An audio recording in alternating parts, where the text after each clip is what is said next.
Mae gofalwyr ifanc wedi dweud wrthyn ni eu bod nhw am gael Cerdyn Adnabod i helpu sicrhau eu bod nhw'n gael y cefnogaeth am nhw'n ei angen, a'r gydnabyddiaeth am nhw'n ei heiddi. Trwy gael Cerdyn Adnabod, maen nhw'n teimlo bydd ganddyn nhw fwy o hyder i siarad am eu rôl ofalu a gweithwyr proffesiynol ym meysydd iechyd. Gofal cymdeithasol ac addysg ac i ofyn am help pan fydden nhw i angen.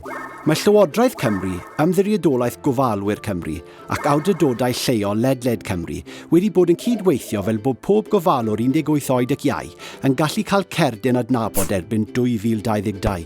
Bydd rai cynghoriau'n sicrhau eu bod nhw ar gael cyn hynny.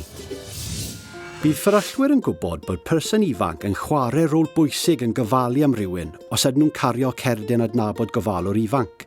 Mae'r cerdyn yn ffordd ddefnyddiol i atgoffa staff y fferyllfa i siarad ar claf ei ofalwr ifanc ynglŷn â defnyddio storio meddyginiaeth a'n ddiogel, casglu meddyginiaeth a pha wasanaethau fferyllol sydd ar gael iddyn nhw.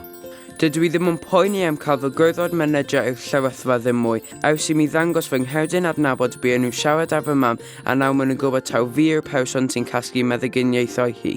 Hefyd mae'r llywethydd ddim yn cynnwys mewn cyfarfodydd i siarad am feddyginiaethau mam fel mod i'n deall sut maen nhw gyd yn gweithio a sut i fod nhw'n briodol. Mae pethau'n cymaint llai straen arno fi nawr.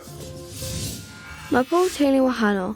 Ydyn ni'n gwneud pethau sy'n tueddu i gael eu gwneud gan oedolion mewn teuluoedd arall. Mae hyn gallu bod yn unrhyw beth fel helpu y person dyn ni'n gofalu amdano i baratoi ar gyfer y diwrnod, coginio prydau bwyd, rhoi meddyginiaeth, siarad gyda phobl fel meddygon a gweithwyr cymdeithasol, talu biliau, bod yn gryf pan fydd rhywun yn teimlo'n isel, mynd ar brodyr a chwiorydd iau i'r ysgol, a fy hoff beth i mynd â fy chwaer fach i bêl-droed.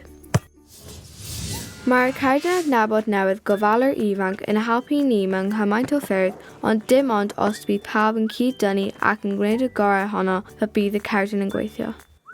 Os ydych chi'n athro yn fferyllydd neu weithwyr gofal iechyd proffesiynol sydd am gefnogi gofalwyr ifanc, cofiwch sylwi ar logo gofalwyr ifanc a byddwn ymwybodol o sut gallwch chi helpu gofalwyr ifanc os ydyn nhw'n rhoi gwybodaeth i chi eu bod nhw'n ofalwyr.